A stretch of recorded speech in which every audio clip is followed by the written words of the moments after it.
Hello guys, welcome to my YouTube channel. কেমন আছো তোমরা? এখন আমরা কথা বলবো হচ্ছে একটি মালায়ালামের মার্ডার মিস্ট্রি থ্রিলার সিনেমা নিয়ে, যেটার নাম হচ্ছে রেখাচিত্রাম, স্টারিং আসিফ আলী। তো এই ফিল্মটা জানুয়ারির একদম প্রথমেই 9 জানুয়ারি এই ফিল্মটা রিলিজ হয়েছিল এবং এই ফিল্মটা কিন্তু ভালো চর্চায় চলে এসেছিল যে মালায়ালামের আবার একটা কোনো ফিল্ম যেটা কিনা হেভি একটা ব্যাপক একটা রেসপন্স পাচ্ছে। তো এটাও একটা মার্ডার মিস্ট্রি থ্রিলার ফিল্ম এবং আসিফ আলী এতে আছে। এবং আসিফ আলীর এর যে আগের ফিল্মটা যার নাম হচ্ছে কিসকিন্দা কান্দাম, সেটাও কোন লেভেলের ফিল্ম আমরা সকলেই জানতাম। তো তাই জন্য যেহেতু আসিফ আলী ছিল, তাই জন্য ফিল্মটা নিয়ে আরো বেশি একটা চর্চা হয়েছে। তো এই ফিল্মটাকে সত্যি হেভি একটা ফিল্ম হয়েছে, এই ফিল্মটাকে সত্যি কিসকিন্দা কান্দামের মতো একটা ফিল্ম হয়েছে।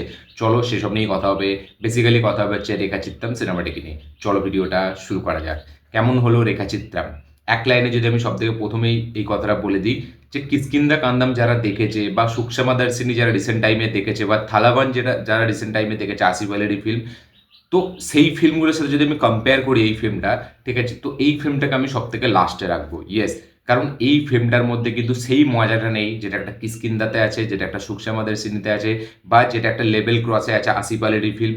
তো সেই রকম লেভেলের মজা আমি পাইনি। এটা কিন্তু একটা মার্ডার মিস্ট্রি থ্রিলার ফিল্ম এবং এটা কিন্তু খুব স্ট্রেট ফরওয়ার্ড একটা ইনভেস্টিগেশন থ্রিলার ফিল্ম হিসেবে চলে। কোনো সেই লেভেলের টুইস্ট অ্যান্ড টার্নস আসে না। হ্যাঁ, টুইস্ট আসে, বাট সেই লেভেলে আমাদেরকে কোথাও গিয়ে হেভি একটা ব্যাপক একটা কিছু ডেলিভার করে না। যে জিনিসটা আমরা একটা সুকসমাদের শ্রেণীতে একটা ওই মেয়ে, একটা ওই বয়স্ক মহিলার ট্রান্সফরমেশন পেয়ে দেখতে পাই, বা এখানে কিষ্কিন্দা কান্দামে ওই বাবাটার যে ভোলার যে ব্যাপারটা, ওই ব্যাপারটাকে যেভাবে তারা ডিজাইন করেছিল সেইটা দেখতে পাই, সেরকম কিছু না। তো এই ফিল্মটা খুবই স্ট্রেট ফরওয়ার্ড একটা investigation thriller murder mystery film হয়ে রয়ে যায়। এই ফিল্মটা একটা 1992-এ ঘটে যাওয়া একটা সিস্টার অভয়া কেস থেকে ইন্সপায়ার্ড হয়ে এই ফিল্মটা বানানো, যেটা 1992 সালের একটা সিস্টার, তাকে হত্যা করা হয়েছিল। প্রথমে শোনা গেছে যে সুইসাইড করেছে। তারপরে কেসটা ইনভেস্টিগেশন করার পর অনেক দিন লম্বা একটা রান, কি বলবো, অনেক লম্বা রানের একটা ইনভেস্টিগেশন চলে। তারপরে সেটা ফাইনালি ফুটে উঠে আসে যে সেটা একটা মার্ডার ছিল, সেটা একটা সুইসাইড ছিল না। তো এই ফিল্মটা কিন্তু সেখান থেকে ইন্সপায়ার্ড হয়ে এই ফিল্মটা বানানো। এবং এই ফিল্মতে কিন্তু আমরা মাম্মুটিকেও দেখতে পাবেন। ইয়েস, ডিএজিং টেকনিকের মাধ্যমে এখানে মাম্মুটিকেও নিয়ে আসা হয়েছে। তো এই ফিল্মটার বেসিক্যালি যে গল্পটা, যে এখানে একটা মেয়ে, তার মার্ডার হয়ে যাচ্ছে। এবার সেই মার্ডারটা যে কে করেছে এবং কেন করেছে এবং এই মেয়েটা আদৌ কে, কোথা থেকে এসছে, সেই সব জানার জন্য এই ফিল্মটা দেখতে হবে। খুবই গল্প লেভেলে, খুবই সিম্পল একটা ফিল্ম, একটা মার্ডার একটা ব্যাপার নিয়ে ঘটে যাওয়া ফিল্ম। বাট এই ফিল্মটা যে এক্সিকিউশন, এই ফিল্মটা যে স্ক্রিন প্লেতে আপনাকে কোথাও সেই লেভেলের মজা দেবে না যেই লেভেলে। এবার মালায়ালাম ফিল্ম ইন্ডাস্ট্রি, তাদেরকে এই জন্য জানা যায়, এই যে মালায়ালামের ফিল্ম ইন্ডাস্ট্রি যে স্ক্রিন প্লে স্ট্রাকচারটা হয়, তারা যে কোনো আপনি সব থেকে ব্যাপক ব্যাপক ফিল্ম আপনি তুলে দেখে নেবেন, তাদের স্ক্রিন প্লে ফরম্যাটটা এরকমই হয় যে প্রথম থেকে আপনাকে এমন কিছু জিনিস দেখাবে, যেই জিনিসগুলো আপনার মনেই হবে না যে এইগুলো এই জিনিসটার সাথে কোনোভাবে কানেক্টই নয়। তাহলে এই জিনিসগুলোকে আননেসেসারিভাবে কেন দেখাচ্ছে? এবং মালায়ালাম ফিল্ম ইন্ডাস্ট্রি সবসময় কিছু আননেসেসারি, কি বলবো, ভিজুয়াল সবসময় দেখিয়ে থাকে বেশি বেশি এই থ্রিলার ফিল্মে। বাট পরে ক্লাইম্যাক্সে গিয়ে আমরা বুঝতে পারি সেই আননেসেসারি জিনিসের ভ্যালু কত, সেই জিনিসগুলোকে কিভাবে তারা কানেক্ট করে। এবং এটা প্রত্যেকটা আপনি মালায়ালামের ফিল্ম দেখে নেবেন, যেগুলো একটু থ্রিলার টাইপের ফিল্ম, তারা সবসময় কিছু অন্যই জিনিস দেখাবে। একটা জিনিস আমরা মেন কনসেপ্টে আসতে অনেকটা টাইম নেয় মালায়ালাম ফিল্ম ইন্ডাস্ট্রির। তাদের এটা একটা স্ট্রাকচার, গল্প বলার। তার আগে তারা অনেক কিছু কোথায় অন্য ক্যারেক্টারকে দেখাবে, আর একটা অন্য ক্যারেক্টার দেখাবে, ঠিক আছে, কি বলবো, একটা মিসকনসেপ্ট যদি আমি বলে থাকি এটাকে, তো সেই রকম টাইপের একটা জিনিস তারা করে থাকে। যে এমন কিছু জিনিস আপনাকে দেখাচ্ছে যেগুলো আপনার মনে হবে যে অপ্রয়োজনীয়, কারণ এইগুলো কেন দেখাচ্ছে, জিনিসটা আমরা ফিল্মটা দেখতে এসেছি একটা জিনিস ভেবে, আমরা ট্রেলার টিজার লেভেলে একটা জিনিস জানি, বাট এখানে অন্যই কিছু দেখিয়ে যাচ্ছে। বাট একটা টাইমের পরে এসে আমরা জানতে পারি যে অ্যাকচুয়ালি ওই যে জিনিসগুলো দেখানো হয়েছে সেগুলো কিন্তু সব কটারই কানেকশন আছে এই জিনিসটার থাকে, এই জিনিসটার সাথে যেটা ঘটে গেছে। তো এটা আমরা সবসময় দেখে থাকি। তো মালায়ালাম ফিল্ম ইন্ডাস্ট্রি কিন্তু এটা তাদের একটা স্টাইল থেকে, যে তারা স্ক্রিন প্লে লেভেলে এরকম কিছু জিনিস করে থাকে। এই জিনিসগুলোর কোনো দরকার নেই, বাট সেই জিনিসগুলোকে দেখিয়ে যাবে, কারণ দরকার আছে বলে তারা দেখায়, পরে সেটাকে অ্যাডজাস্ট করে। তো এই জিনিসটা এই ফিল্মে আপনি অতটা লেভেলে পাবেন না। এই ফিল্মটা প্রথম থেকে যেহেতু খুব স্ট্রেট ফরওয়ার্ড একটা মার্ডার ইনভেস্টিগেশন করছে, আপনার মনে হবে যে কোথাও হেভি কিছু একটা টুইস্ট আছে, বাট সেই টুইস্টটা যখন আসে না, সেই লেভেলে কিছু মজা দেয় না।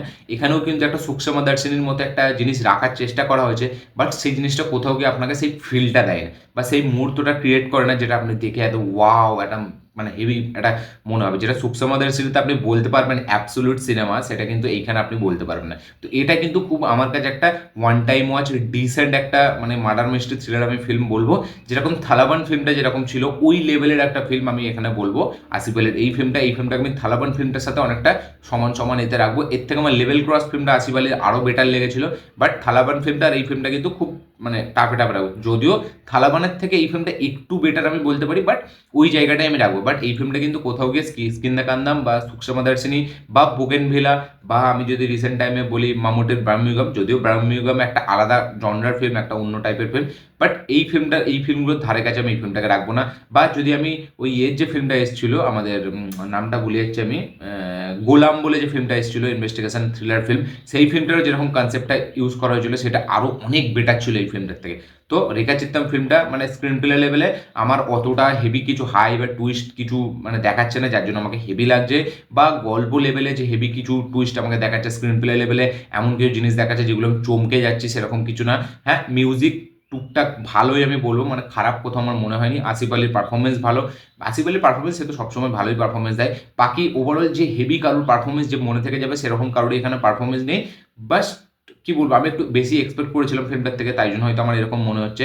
ফিল্মটা আমার অতটা লেভেল অবধি জমেনি, এবং একটা ফিল্ম লাইনের অ্যাঙ্গেল এখানে দেখানো হয়েছে। তার সাথে সাথে মানে কি বলবো, এই মামুটিকে দেখতে পাচ্ছি আমরা, মানে কিছু যারা পুরনো ফিল্ম, যারা মালায়ালাম ফিল্ম ইন্ডাস্ট্রিকে ফলো করে তারা বুঝতে পারবে সেসব জিনিসগুলো, কারণ কিছু কিছু ফিল্মের নাম এখানে নেওয়া হয়েছে। এবং যেহেতু একটা ফিল্ম চলাকালীনই এই ঘটনাটা ঘটেছিল, তাই জন্য এই ফিল্মের অ্যাঙ্গেলটাকে বেশি করে রাখা হয়েছে।